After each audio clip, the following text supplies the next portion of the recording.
Capítulo 4. Israel, pueblo contactado por los extraterrestres. Hemos explicado, aunque a grandes rasgos, la historia de Israel desde Abraham, su fundador, hasta la azarosa existencia del Estado de Israel en nuestros días. Un lapso que se acerca mucho a los 4000 años, hecho que a duras penas podríamos verlo repetido por ningún otro pueblo. Trataremos ahora de aplicar el significado de contacto extraterrestre tal como lo entiende la ufología al pueblo de Israel. ¿Quién sería pues un pueblo contactado por seres extraterrestres? Entendemos por pueblo contactado aquel que en repetidas ocasiones, sea a través de sus grandes líderes o sea también comunitariamente, ha tenido una influencia directa de estos seres misteriosos, que actualmente tripulan los ovnis y que en épocas pasadas hacían también su aparición en nuestro planeta, valiéndose de muy diversas formas y presentándose de improviso ante los ojos atónitos de los habitantes de la Tierra. Lo primero que tenemos que considerar en esta comparación entre un contacto individual y un pueblo contactado es que, aunque no lo parezca así, la causa de ambas experiencias es genéricamente la misma y los efectos son también los mismos, aunque referidos a todo un pueblo. Naturalmente, los efectos en un pueblo contactado son más lentos y en cierta manera menos visible a primera vista, aunque a la larga estos efectos sean más grandes aunque guardando las proporciones. Algo fundamental es que los ovnis son muy diferentes entre sí, no solo por sus formas o por su manera de presentársenos, sino por sus orígenes, por la naturaleza de sus tripulantes, por sus intenciones y por su extraordinaria constitución física y sus abundantemente diversas cualidades psíquicas. Al referirme al pueblo hebreo en este caso, no estoy diciendo precisamente que la causa, Yahvé, que se comunicaba con ellos sea la misma causa que produce los contactos personales o colectivos de muchas de las personas en la actualidad. Al decir que es la misma causa lo estoy diciendo en una manera genérica. Creo firmemente que Yahvé era un extraterrestre del mismo género, no de la misma especie, de los que hoy se le presentan a miles de conciudadanos nuestros. Las nubes hoy. ¿En qué me baso para decir que Yahvé era un extraterrestre, genéricamente hablando, igual a los que hoy nos visitan? Le baso en un sinnúmero de detalles y de circunstancias que irán pareciendo a lo largo de estos escritos.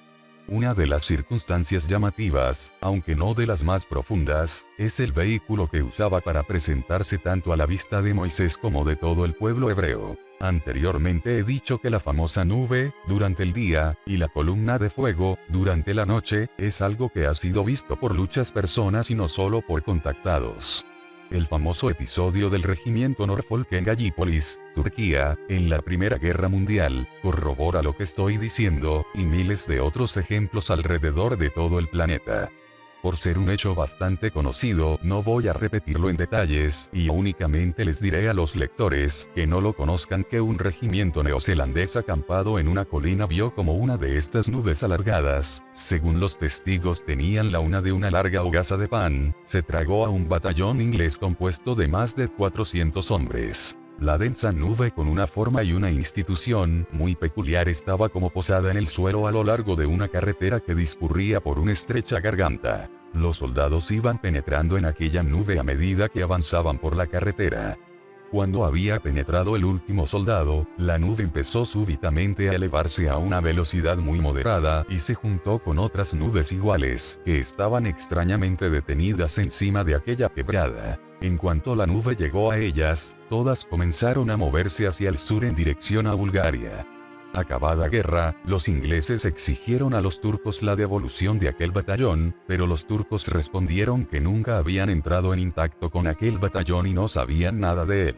En este momento de la historia, se ha dado crédito a la historia pitada por uno de los miembros de este batallón que presenció atónito esta abducción masiva ya que por esas cosas de la vida, se encontraba en ese preciso momento oculto tras una gran roca, alisando sus necesidades biológicas de evacuación mientras esta gran nube se llevaba a sus compañeros. Es un hecho muy conocido en ufología que las nubes, y particularmente estas nubes de forma muy alargada, tienen mucho que ver con los ovnis.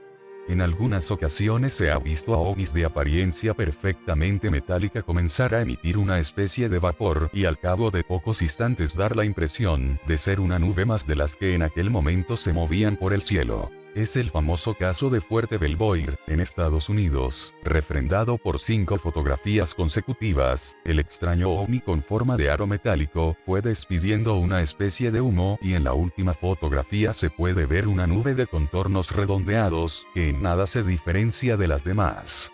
Un ovni posado encima del agua, no lejos de la costa brasileña, comenzó de la misma manera a emitir una especie de vapor cuando se acercaban a él a toda velocidad unos pescadores. Tras breves instantes parecía ser una pequeña nube muy espesa posada encima del agua. Cuando esta nube se disipó ya no quedaba restos del ovni. Casos como estos son innumerables en los anales de la ufología y están refrendados por muchos más testigos oculares, y aún por muchos más documentos que otros hechos históricos de los que nadie se atreve a dudar. La nube de Moisés no siempre tenía forma alargada de columna o de hogaza de pan. A veces tenía forma redondeada cuando se posaba arriba del tabernáculo y ya después de 2 siglos de haberse muerto Moisés, llegó a penetrar dentro del templo de Jerusalén, tal como lo leemos en el libro segundo de los Paralipómenos en el capítulo 15. Cuando al mismo tiempo y al unísono se hicieron oír los que tocaban las trompetas, y los cántores alababan y celebraban a Yahvé, el templo se llenó de una nube, la misma casa de Yahvé. Y no pudieron permanecer los sacerdotes para hacer el servicio a causa de la nube, porque la gloria de Yahvé llenaba la casa de Yahvé. Es de notar que en el Pentateuco a la famosa nube muchas veces se le llama la gloria de Yahvé. En nuestros tiempos hay muchas personas que afirman, con evidencia fotográfica y en vídeo, haber sido testigos de las extrañas evoluciones que algunas nubes hacían sobre casas o sobre campos en los cuales más tarde se notaron huellas de alguna actividad desacostumbrada. Las nubes como aliadas de lo supernatural o sobrehumano no solo las vemos en el Antiguo Testamento, sino que vuelve a aparecer en el Nuevo Testamento. Oigamos a Cristo, San Mateo 24:30, diciendo: entonces aparecerá en el cielo la señal del Hijo de Hombre, entonces se lamentarán todas las tribus de la tierra y verán al Hijo de Hombre viniendo sobre las nubes del cielo con poder y gloria grande. A lo que San Lucas añade: entonces verán al Hijo del Hombre viniendo en una nube con gran poder y grande gloria. Lucas 21:27. Y remachando todavía el detalle de las nubes, leemos en los Hechos de los Apóstoles, Hechos 1,9: dicho esto se fue elevando, viéndolo ellos, y una nube lo recibió quitándolo de sus ojos, y como ellos fijaban su mirada en el cielo viéndolo elevarse, he aquí que 2 varones vestidos de blanco se les pusieron al lado y les dijeron: varones de Galilea, ¿por qué estáis mirando al cielo? Este Jesús que de en medio de nosotros ha sido recogido al cielo, vendrá de la misma manera que lo habéis visto ir. Más de 1000 años después de Moisés, de nuevo nos encontramos con varones no humanos, y con nubes extrañas aliadas de poderes sobrehumanos, y refiriéndonos a los tiempos actuales, de nuevo podemos decir, a casi 2000 años de Cristo, todavía nos seguimos encontrando con nubes extrañas, que conducen a varones jóvenes y esbeltos, a juzgar por lo que nos dicen muchos contactados, cuyos testimonios leemos en todos los periódicos y revistas del mundo. Los Elohim hoy. Los que no conociendo bien toda la profundidad del fenómeno ovni, dudan de los testimonios de personas contactadas con seres extraterrestres, de las cuales tenemos registros en la actualidad que se cuentan por cientos de miles alrededor de todo el planeta, deberán observar atentamente que la mayoría de estos contactados han descrito su experiencia sobre las características físicas de los personajes que se les han presentado como jóvenes de ambos sexos, aunque preferentemente masculinos, de una tez inmaculada y como de porcelana, cabellera rubia muy frecuentemente hasta los hombros, ojos rasgados de un mirar penetrante y de una inteligencia muy superior a la nuestra.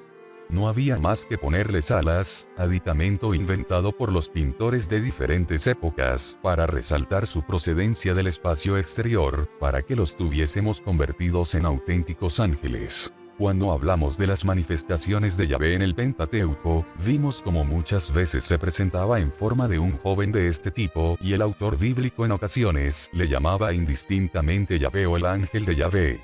Hoy día muchos investigadores del fenómeno ovni, ingenuos o primerizos, ven en estos jóvenes algo así como los buenos hermanos del cosmos, emisarios angélicos de fuerzas superiores, que vienen a enseñarnos a los hombres a amarnos los unos a los otros. Puede ser que así sea en algunos casos, pero en muchos otros no lo son, a pesar de todas sus apariencias.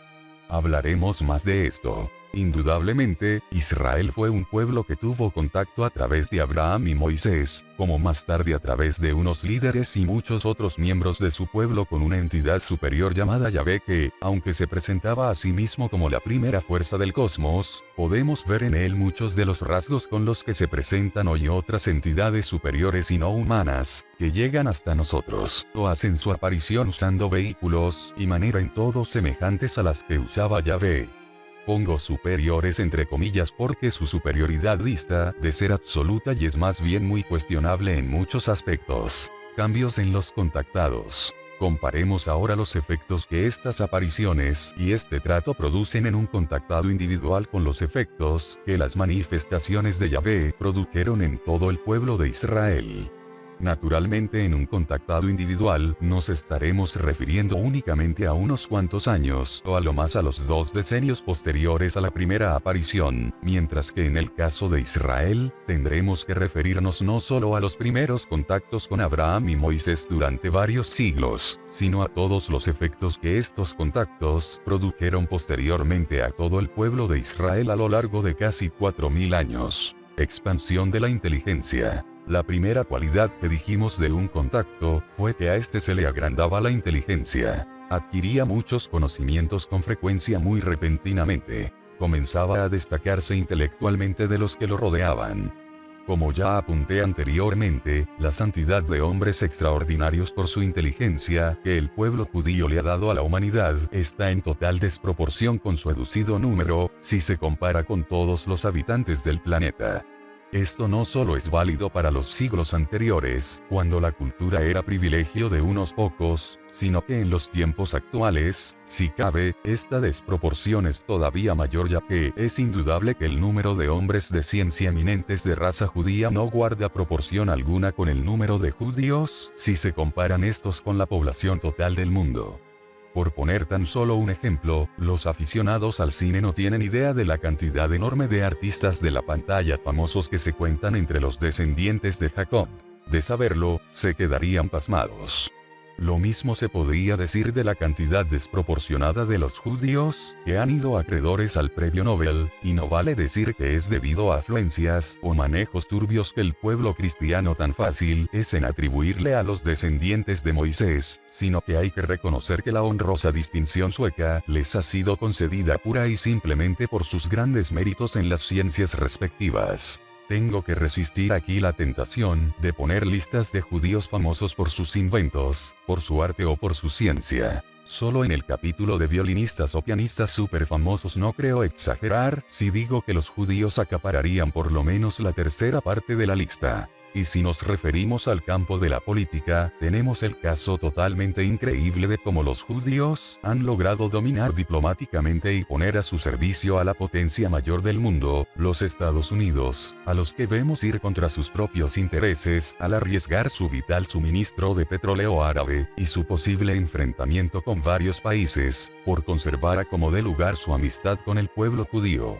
Los líderes de Israel, con una inteligencia muy superior a la de los líderes norteamericanos, acuden varias veces al año a Washington, siempre que les conviene y sin esperar la invitación, y no solo obtienen todo lo que se proponen, aunque no les guste a los Estados Unidos, sino que además le imponen pautas políticas y tiene la perfecta mezcla de inteligencia, astucia y valentía para rechazar las sugerencias que en la Casa Blanca se les hagan en contra de lo que ellos creen que les conviene. En la historia contemporánea tenemos grandes ejemplos, como es el caso del famoso Henry Kissinger, uno tomado al azar de los de la gran lista, judío ni siquiera nacido en los Estados Unidos, haciendo de correveidile entre árabes, judíos en nombre de Estados Unidos. Es todo un síntoma de la enorme capacidad de los hijos de este pueblo indominable, que desde hace muchos años tiene en sus manos la manipulación del gobierno de los Estados Unidos de Norteamérica, parte financiera incluida.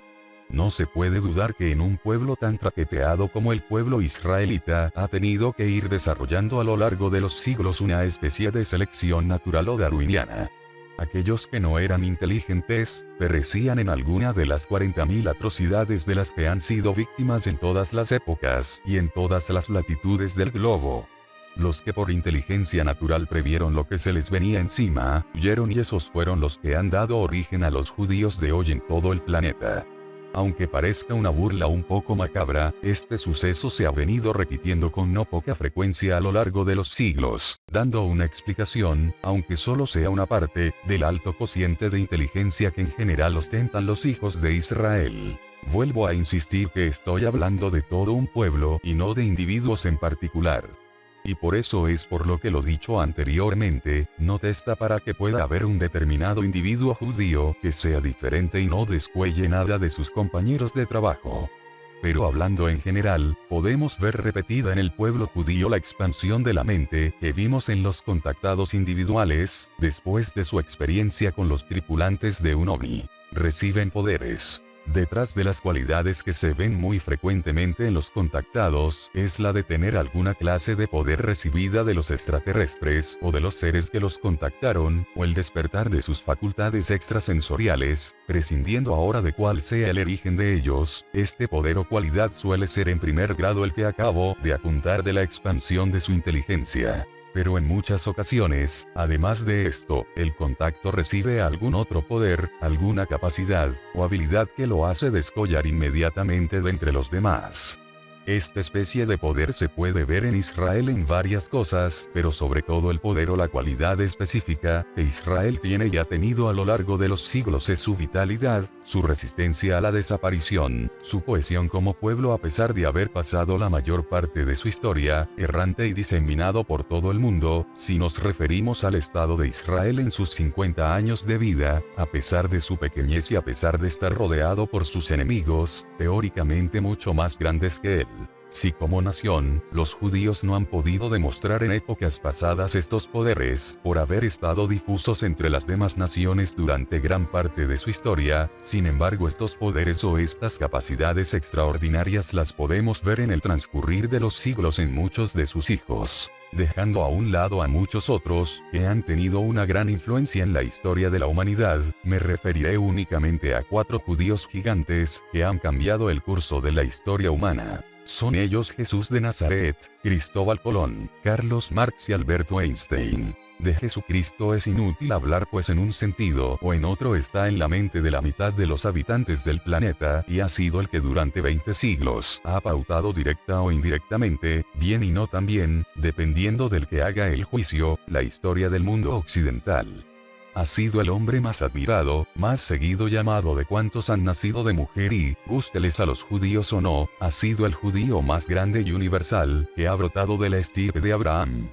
Que no haya seguido al pie de la letra la ley de Moisés, es algo que debería hacer reflexionar a sus hermanos de raza. No para que se hiciesen precisamente cristianos, y mucho menos con el trato recibido de estos, sino para que cayesen en la cuenta de que las leyes de Yahvé no eran absolutas. El avance y la apertura religiosa, que fue el cristianismo para las conciencias de los hombres del siglo I, lo fue el descubrimiento de América para las mentes del Renacimiento que ya apuntaba en Europa, vencidas las tinieblas de la Edad Media.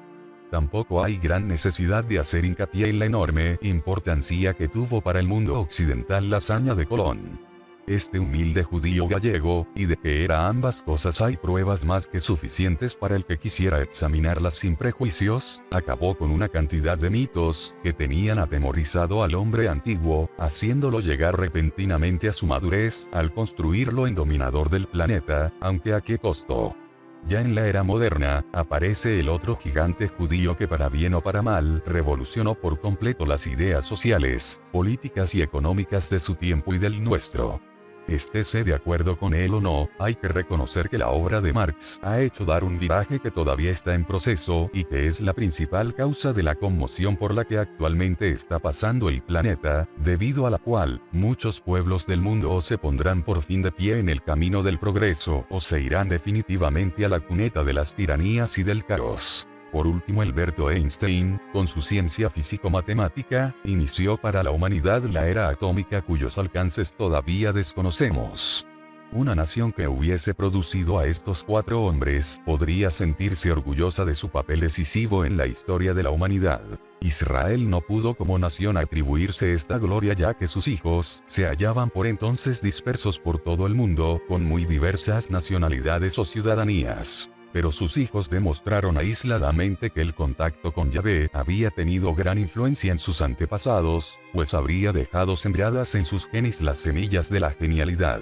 La auténtica expansión de la mente, que suelen sentir los que entran en contacto con los visitantes del espacio. Ahora bien, si separadamente los hijos de Israel fueron capaces de hazañas tan grandes, ¿de qué no serían capaces ahora que viven unidos y tienen una patria y un ideal?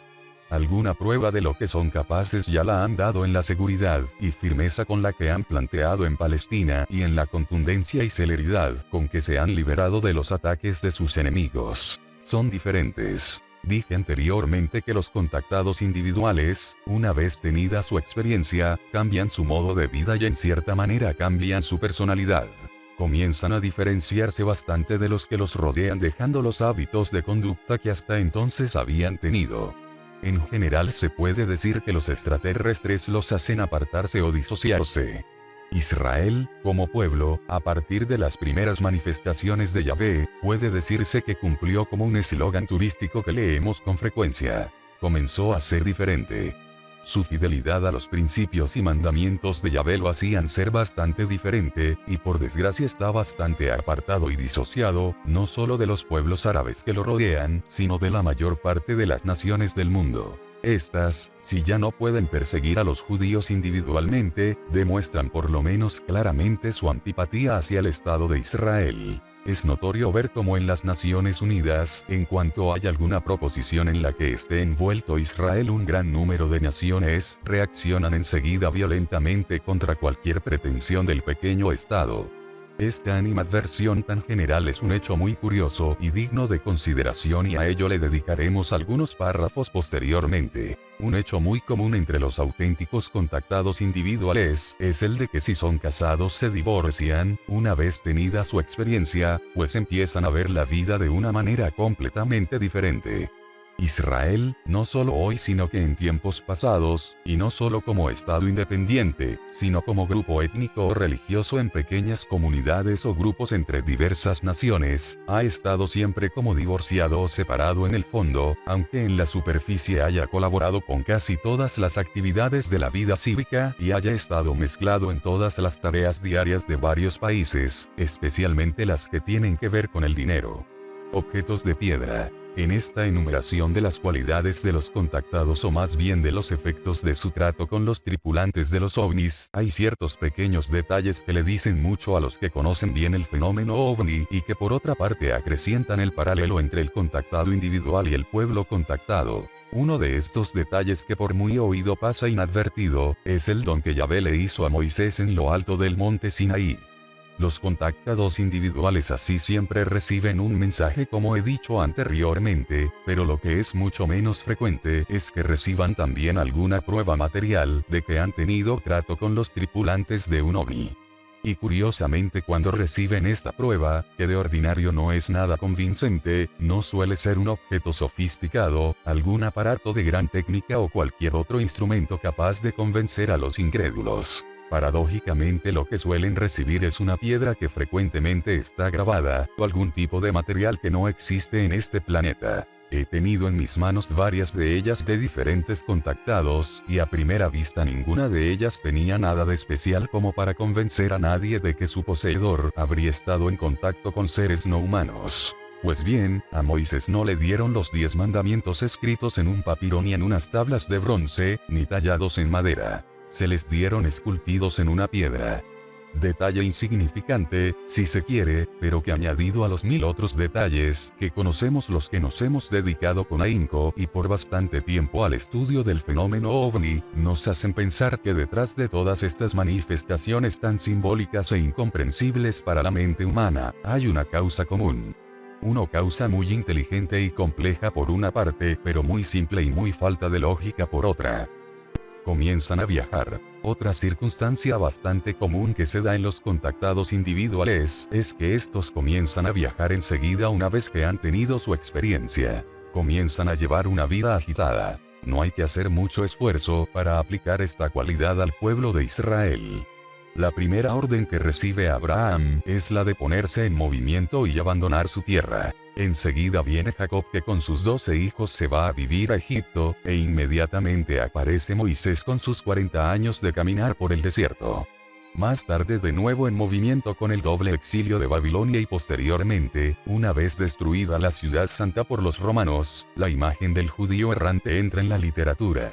Dos hijos de Israel se dirigen durante siglos a los 4 puntos cardinales del orbe, y todavía hoy día los podemos encontrar en todas las naciones. La última y reciente etapa de su largo caminar ha sido el viaje de retorno a Israel, de donde algunos juran que los expulsarán en cuanto les sea posible. El contacto individual comienza a hablar en público.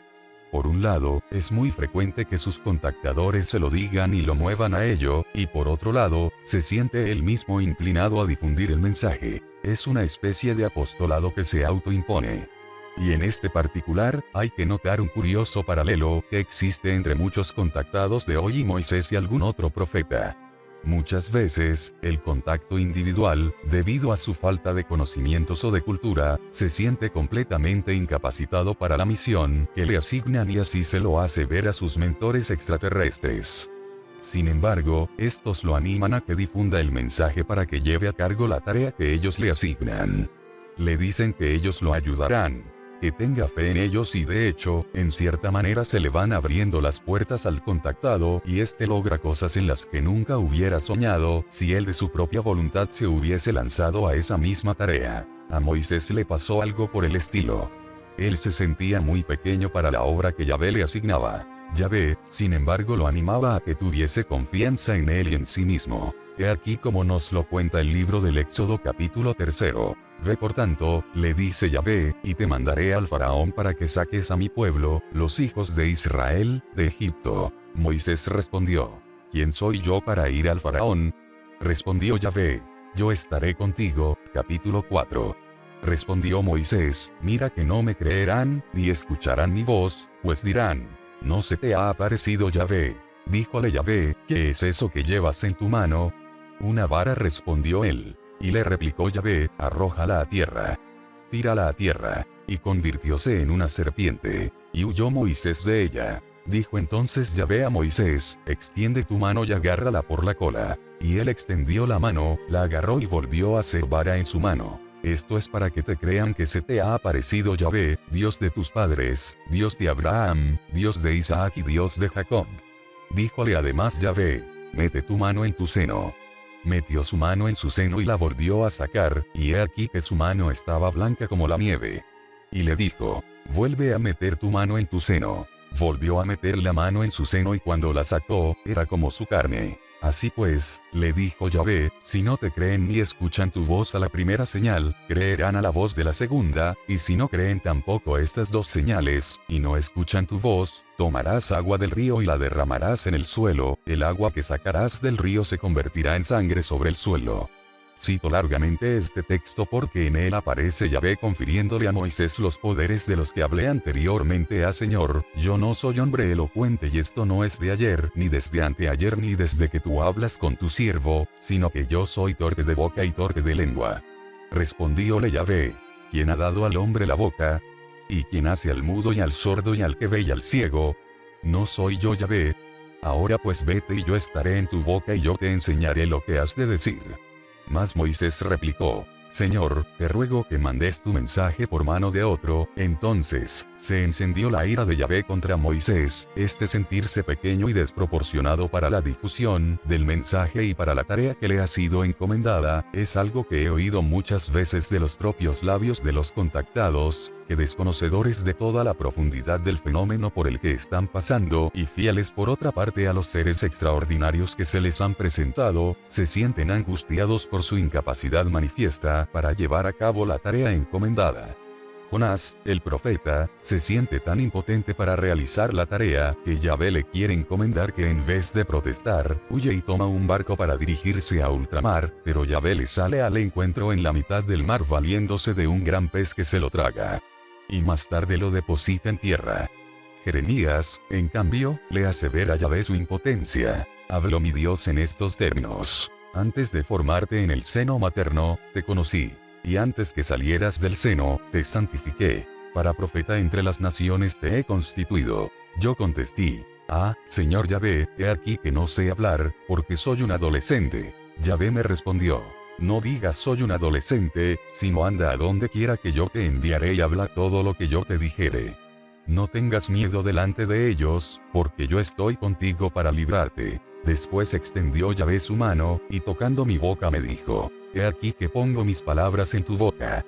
En estas palabras, como en tantas otras de Yahvé, hay una contradicción, ya que los judíos extendieron el mensaje del monoteísmo entre las naciones, no precisamente por las predicaciones de los profetas, sino de una manera indirecta, ya que en realidad, a pesar de lo que dice Yahvé, sus profetas eran para el pueblo escogido y no precisamente para las naciones.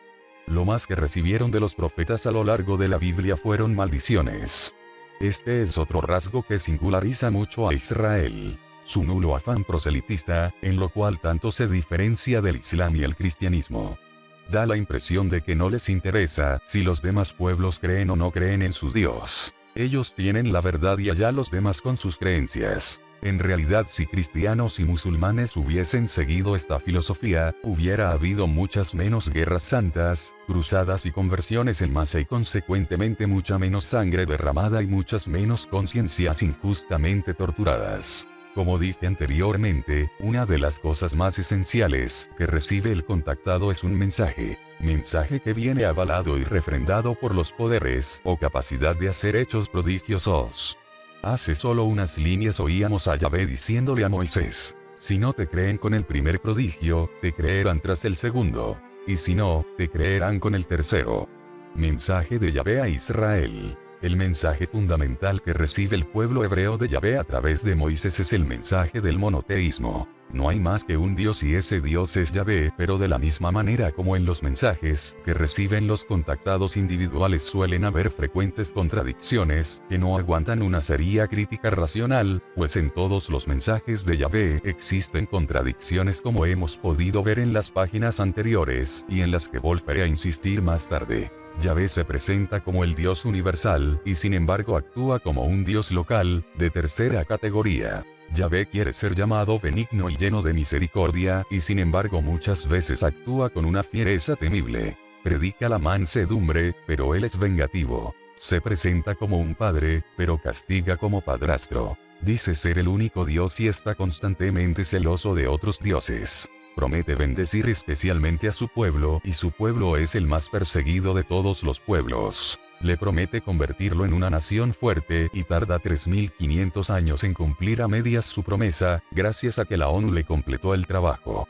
Todas estas circunstancias nos hacen sospechar de la personalidad de Yahvé, ya que lo asemejan en gran manera a los autores de muchos mensajes sin sentido que en la actualidad están recibiendo nuestros contactados contemporáneos. Pero al igual que en los mensajes modernos, lo verdadero está mezclado con lo falso. En el mensaje de Yahvé al pueblo de Israel hay una gran realidad. El monoteísmo tal como lo predicó Moisés, si bien dista mucho de ser la verdad definitiva en lo que se refiere a Dios, ya que el cerebro del hombre nunca podrá comprender perfectamente la esencia de la primera causa, sin embargo está mucho más cerca de la realidad que la maraña de creencias en las que se debatía esta minúscula parte del planeta antes de la llegada de Moisés. Es indudable que el monoteísmo, tal como fue difundido más tarde por el cristianismo a todo el mundo, propagó de una manera enorme y en cierta manera universalizó lo mejor y lo verdaderamente válido del mensaje de Yahvé, siendo esto un enorme paso de avance para la dignificación de las creencias de la humanidad.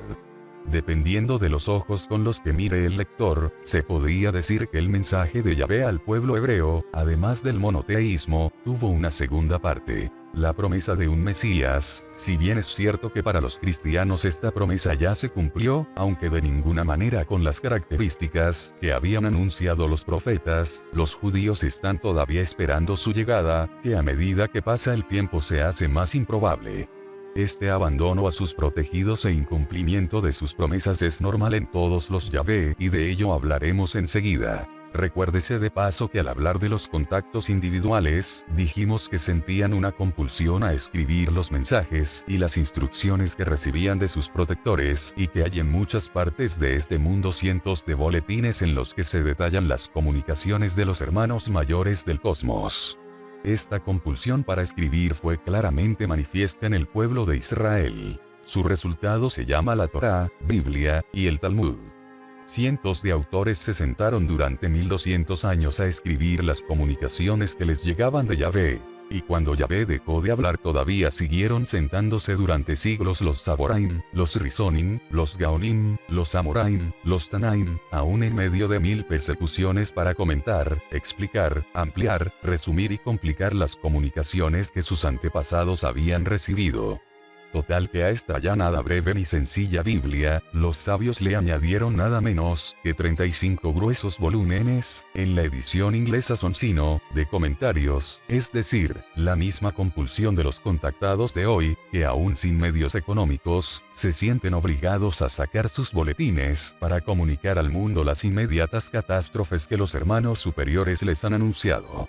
¡Ay de ti, Jerusalén!, escribían los profetas entonces. California se hundirá bajo las aguas, y México será arrasado por un terremoto, nos dicen los contactados de ahora en sus boletines.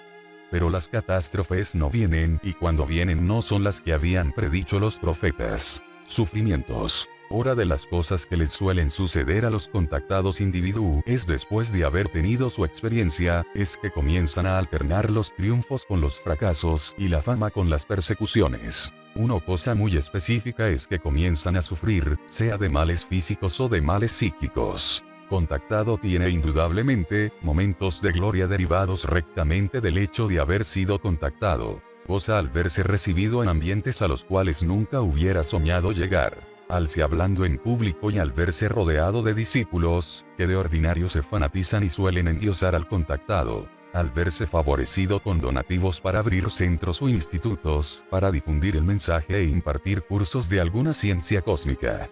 Pero al mismo tiempo comienza a sufrir las consecuencias de la vida agitada que va. La separación de sus familiares, el no tener entradas fijas y el ver cómo sus seguidores pasan de momentos de gran entusiasmo a etapas de gran abandono y languidez. Por otra parte parece que hay fuerzas soterradas que se levantan contra él, bien sea en ataques violentos en la prensa o incluso en ataques físicos. No es raro que comience a sufrir alguna dolencia o enfermedad que puede estar relacionada con el momento de su encuentro con los ovninautas. Muy frecuentemente, es desprestigiado por los que no creen en el fenómeno y hasta calumniado gratuitamente por gente que nada tienen que ver con todo ello. Israel y judíos son sinónimos de persecución. En capítulos precedentes, el lector tuvo algunas muestras de esto. Da la impresión de que hay una anti-Yahvé que se goza de hacerlo sufrir, a veces donde y cuando menos se podría esperar. Cuando en la España del siglo XV gozaban los judíos de mayor prosperidad, Fernando e Isabel, los reyes católicos los expulsaron justamente de sus territorios, que en aquel entonces eran los más prósperos de Europa. Los cristianos del mundo entero, a pesar de serle deudores al judaísmo, ya que la mitad de sus creencias se las deben a ellos, como lo evidencia el llamado Antiguo Testamento, y a pesar de ser judío su fundador, no se han distinguido precisamente por su amor hacia ellos. En España por mucho tiempo, el nombre común para designar a un judío converso, no importaba que su conversión hubiera sido sincera, era el nada agradable de marrano. Decir marrano era decir judío converso. La discriminación y la injusticia de toda Europa era una cosa casi bendecida por Dios, cuando se trataba de un hebreo. Todo este desprecio tan cristiano hacia los judíos, mantenido perseverantemente durante toda la Edad Media hasta principios del siglo XX, tuvo su culminación en la increíble salvajada de los nazis bajo la dirección de un paranoico. No se puede negar que este es uno de los más grandes paralelos entre los contactados individuales e Israel considerado como pueblo contactado.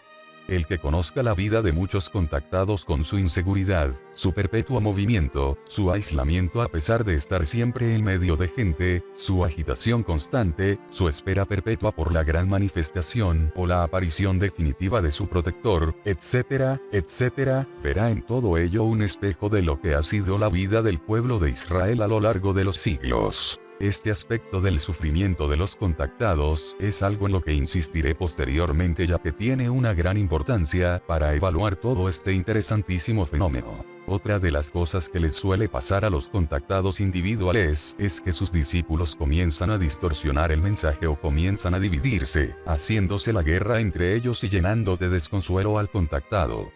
Con frecuencia, suelen aparecer escuelas diferentes, pensando cada uno que él es el que interpreta bien las enseñanzas recibidas. En Israel esto sucedió en muchas ocasiones, y la primera de ellas viviendo aún Moisés, pero Yahvé se encargaba de mantener la unidad del pueblo y la pureza de la doctrina con mano férrea. En la rebelión de Coré contra Moisés, la tierra se abrió y tragó a 250 hombres. Pero más tarde, ausente ya la presencia inmediata de Yahvé, las desviaciones fueron muchas y profundas. Sin embargo, la gran escisión cristiana, ya que el cristianismo en justicia no es más que una herejía del judaísmo. Por supuesto, los cristianos creen que ellos son los que interpretan correctamente la Biblia, pero desde el punto de vista del judaísmo, el viraje dado por Cristo fue una traición a las enseñanzas de Yahvé tal como le fueron enseñadas a Moisés y mantenidas durante siglos por el pueblo hebreo. Hoy, gracias a la existencia del Estado de Israel, se puede decir que los judíos están más unidos que nunca. Sin embargo, también se puede decir que sus diferencias religiosas son más hondas que nunca.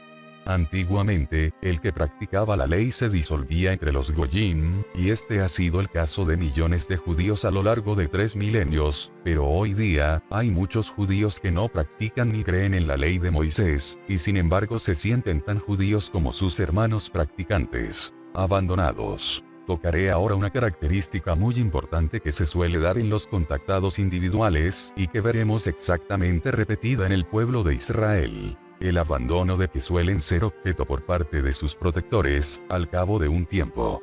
He conocido algunos contactados que han sido presa de una verdadera angustia porque hacía ya meses que no se comunicaban, que no tenían contacto y no sabían ya qué pensar de todo lo que les había pasado, a pesar de lo seguros que estaban hacía unos meses atrás, y a pesar de las muchas pruebas que habían recibido.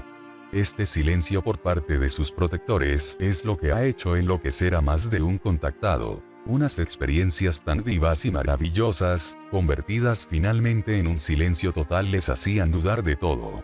Muchas veces con la falta de comunicación, viene también el abandono positivo, es decir, el contactado es dejado a su suerte. Y al fallarle la protección de sus mentores, se ven abandonados a sus propias fuerzas, y frecuentemente sucumben ante la envidia y los combates de sus muchos enemigos. Al no recibir comunicación ninguna que transmitir a los discípulos, al no ser capaces de hacer ninguna predicción, como hasta entonces habían hecho, al no ver ya en el cielo ninguna luz, ni saber a dónde acudir para ver algún aterrizaje, muchos contactados se han desmoronado en muy poco tiempo.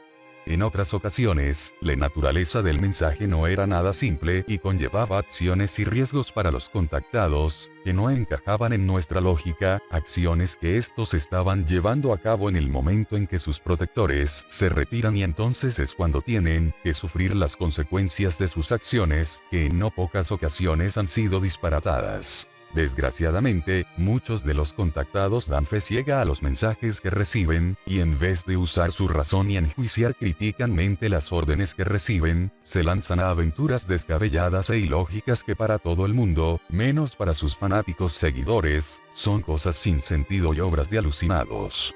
Este aspecto del abandono en que se ven muchos contactados individuales, después de haber sido favorecidos con indudables comunicaciones y ayudas por parte de estos seres misteriosos, es otro aspecto que debemos tener muy en consideración al enjuiciar toda la historia de Israel como pueblo. Yo creo sinceramente que esta circunstancia del abandono es una de las que más nos hace sospechar que Israel es un pueblo contactado, al menos no con un verdadero mensajero de la divinidad, como se nos ha querido hacer creer con montañas de textos divinizados por los autodenominados divinos y sacros sacerdotes. Yahvé abandonó a Israel hace ya mucho tiempo. Aunque admitiésemos la venida de Jesucristo como un acto propiciado por Yahvé, que en ese caso habría cambiado sus simpatías hacia el cristianismo traicionando así a su pueblo, todavía quedaría por explicar el abandono del pueblo a que él tantas veces llamó su pueblo escogido. Me pregunto, ¿escogido para qué? Los israelitas fieles a las enseñanzas de la Biblia no acaban de explicarse por qué Yahvé no se manifiesta.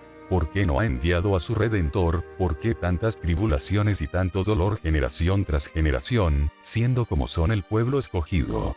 Y por eso con una constancia y con una fe conmovedoras, acuden a gemir a la famosa muralla de Jerusalén. De la esplendorosa gloria de Yahvé, la columna de fuego que los guiaba en las noches, del paso triunfal por el Mar Rojo, con las aguas divididas, del maná que les enviaba todos los días en el desierto y de las codornices, de los innumerables prodigios de Moisés, de aquella voz poderosa con la que tronaba desde la nube, de los rayos con los que fulminaba a sus enemigos, de sus apariciones esporádicas a Elías, a Ezequiel, y a Daniel, y hasta del templo de Jerusalén construido con toda magnificencia por Salomón, y reconstruido después con tantos esfuerzos, no queda prácticamente nada. Si algo queda de aquellos campos que emanaban leche y miel y que hoy producen algodón, remolacha y toronjas, es gracias al sudor, al tesón y a la técnica de los colonos del Nuevo Israel. Pero Yahvé sigue mudo y aparentemente despreocupado del odio, de las bombas y de las metralletas de las que está rodeado por todas partes su pueblo escogido. En resumen, Israel como pueblo reúne en sí todos los síntomas de las personas que individualmente han sido contactadas por entidades suprahumanas. En vez de pueblo escogido tendremos que llamarle pueblo contactado, con todo lo que esto significa. A Israel le sucede lo mismo que les sucede a muchos contactados individuales. Después de haber tenido su experiencia, después de haber visto, oído, sentido y gustado, después de haber tenido todo tipo de vivencias indudables, no hay quien les haga desistir de su voluntad de llevar a cabo la misión que les ha sido encomendada. No hay un antiprofeta que en vez de predicar fidelidad predique racionalidad, no hay por desgracia, nadie que les haga someter toda su experiencia a un proceso de crítica racional. Israel persistirá en la creencia de que su experiencia no solo fue real sino que además fue buena, y por eso siguen esperando que Yahvé cumpla su palabra. Pero como veremos más adelante, los innumerables Yahvé cumplen a corto plazo pero no a largo plazo. Cumplen las palabras pequeñas pero no cumplen la palabra grande. Los innumerables Yahvé desaparecen cuando el contacto individual o colectivo se les ha entregado y más lo necesita. ¿Por qué es esto así? No lo sé, confieso que es para mí un gran misterio, aunque no dejo de tener mis sospechas, que expondré más adelante. Otra circunstancia que suele darse en los contactados, y que también se ha dado y de una manera muy manifiesta en el pueblo de Israel, es que los contactos individuales vuelven, al igual que lo que se suele decir de los criminales, una especie de nostalgia macabra, ese lugar de su experiencia. Si pueden hasta fijan allí su residencia, pues el paisaje y todo el ambiente les recuerda aquellos maravillosos momentos. Israel, después de 2000 años, contra viento y marea, contra la manifiesta voluntad de la mayor parte de las naciones y casi por un milagro, como si alguien lo estuviese ayudando de una manera invisible, ha vuelto a la tierra de su experiencia. Ante la magnitud de este hecho, que a los judíos hace solo unos años les parecía imposible, surge de improviso la pregunta: ¿no será que Yahvé está de nuevo activo, cumpliéndole las promesas a su pueblo? Y basándonos en los videos y fotografías de ovnis espectaculares que se han logrado captar en los últimos años, desde 1993 hasta la fecha, afirmando que trabajo realizado en Israel por esos grandes ufólogos de campo judíos, como son Barry Chamis y Zecharia Sitchin, todo es posible y más aún en el nivel paranormal en el que se desarrollan muchos de los hechos de los que trata este análisis de la historia del pueblo judío.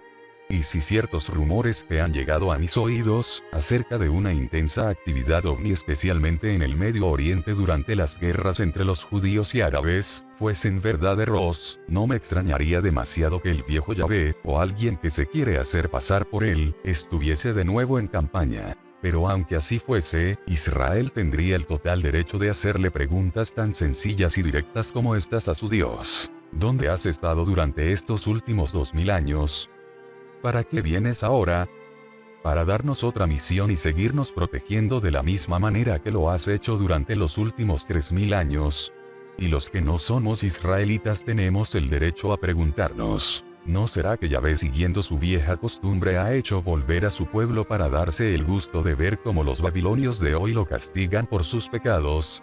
Por otro lado, sabemos que la creación del Estado de Israel fue una gran esperanza para los millones de judíos que aún creen en Yahvé y para aquellos que sin creer en Yahvé creen en sí mismos y en las muchas virtudes de su maravilloso pueblo.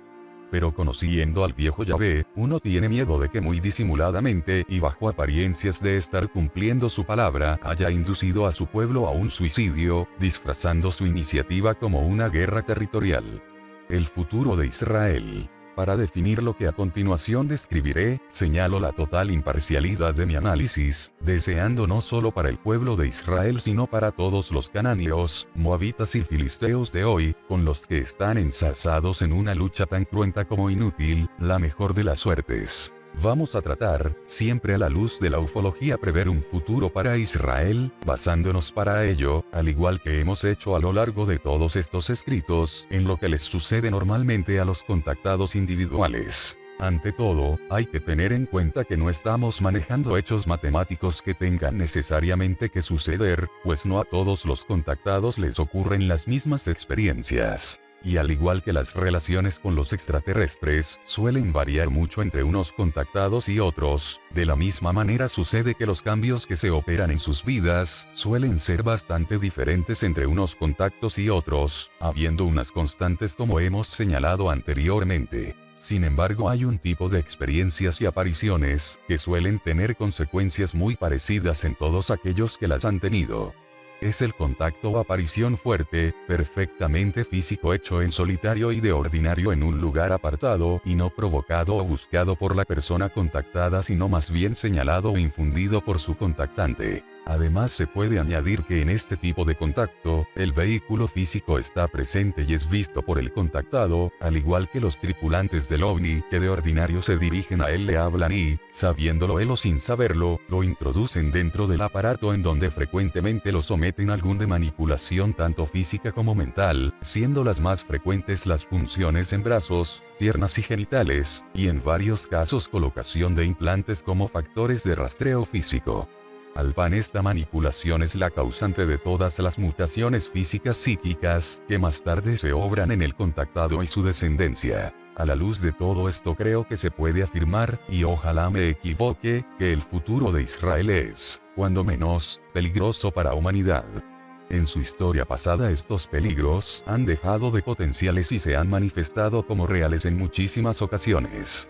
Pero ahora me estoy refiriendo más bien al futuro, teniendo en cuenta cómo ha sido el fin de muchos de estos contactados individuales a los que durante sus vidas les sucedieron experiencias que, guardada la proporción, fueron semejantes a y padecidas por el pueblo de Israel. En tales circunstancias habría que aplicarle al pueblo judío los mismos remedios y consejos que se le aplican a los contactados individuales, para que salgan de la manipulación a que son sometidos por las fuerzas extraterrenas de la que más adelante especificaremos, y para que eviten ser usados y destruidos, a fin de cuentas arrasando consigo a gran parte de la humanidad de su política bélica y monetaria, tal como le ha pasado a varios contactados individuales. Pero los contactados no oyen consejos. Por otra parte, estoy completamente seguro de que el pueblo judío, en este caso con sus autoridades tanto religiosas como civiles del Estado de Israel, no prestarán la más mínima atención a los consejos salidos de la cabeza de un pobre ufólogo, que ni lleva en sus venas sangre de David, aunque de esto nunca podemos estar seguros, ni es judío de religión.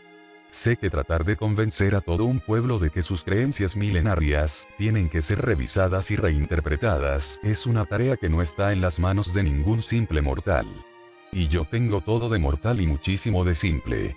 Pero por otro lado, no deja de consolarme la idea de que lo que digo en estos escritos pueda hacer reflexionar a más de un hebreo libre pensador acerca de la realidad y la validez de sus creencias. De ninguna manera digo que las abandonen por completo o que las rechacen, sino que únicamente las vean con otra perspectiva o desde otro punto de vista. En el judaísmo, lo mismo que en varias otras religiones, hay muchos valores reales que tienen un gran contenido humano y trascendente y deben a toda costa ser conservados. Lo que yo pediría a los judíos es que hiciesen con su fe tradicional lo que muchos cristianos han hecho con la suya cuando se han convencido de que las cosas no eran como parecían o como nos las habían presentado en nuestra niñez. No importa que todavía haya autoridades interesadas en seguir presentándolas de la misma manera, ni que todavía haya millones de personas sin descubrir lo que otros ya han descubierto. Al obrar así no harían más que seguir el ejemplo de muchos congéneres suyos, diseminados por todo el planeta, que de una manera u otra han ido poco a poco abandonando las creencias y los ritos más rígidos del judaísmo y han conservado lo positivo y lo verdaderamente religioso de la fe hebrea. Este es uno de los serios problemas internos que actualmente confrontan las autoridades del Estado de Israel. Este es un problema si no tan urgente como el de la defensa y consolidación de sus territorios en medio de todos sus enemigos, en cierta manera fundamental, ya que se refiere a la entraña misma del Estado y a la futura conveniencia o desasosiego de los ciudadanos israelitas. Gran número de ellos ya han caído en la cuenta de lo que dijimos anteriormente y que podría enunciarse así. Israel tiene que regirse más por su propia inteligencia y menos por el principio de fidelidad a unos preceptos que fueron dados hace 4000 años y para gente que tenía una manera de pensar totalmente diferente a la de los israelitas actuales. El problema radica en que buena parte de los ciudadanos del Israel actual no piensan así, y todavía quieren seguir fieles al pie de la letra a un Yahvé que a juzgar por la historia, o los han abandonado hace ya mucho tiempo o se goza de hacerlos sufrir de mil maneras. Ni más ni menos que como se porta, en pequeño, con los contactados individuales. Una vez consolidado Israel como Estado entre los demás estados árabes y solucionadas sus diferencias con los palestinos, podría muy fácilmente repetirse la división del pueblo judío en dos grandes facciones, tal como sucedió a la muerte de Salomón, precisamente cuando el pueblo judío había alcanzado su máximo esplendor. El reino de Israel al norte y el reino de Judá al sur. División que duró durante varios siglos hasta que, precisamente por la debilidad resultante de esta división, los dos reinos fueron conquistados por asirios y babilonios por separado. La fidelidad ciega y fanática a Yahvé y Moisés es actualmente en no pequeños sectores de los ciudadanos del nuevo Israel algo que está por encima de toda discusión. Algo que, aunque solo sea en parte, tiene su reflejo en la imposibilidad de llegar a un acuerdo con los pueblos árabes que lo rodean. De ser más realista y menos rígidos en sus posiciones, ya el pueblo y el Estado de Israel hubiese llegado a alguna solución del conflicto con los pueblos árabes. Creo sinceramente que en el fondo de la cuestión está la fe de Israel, o en otras palabras su manera de enfocar el mundo, la vida, el propósito del Estado de Israel y la misma misión que a este le ha sido asignada por Yahvé.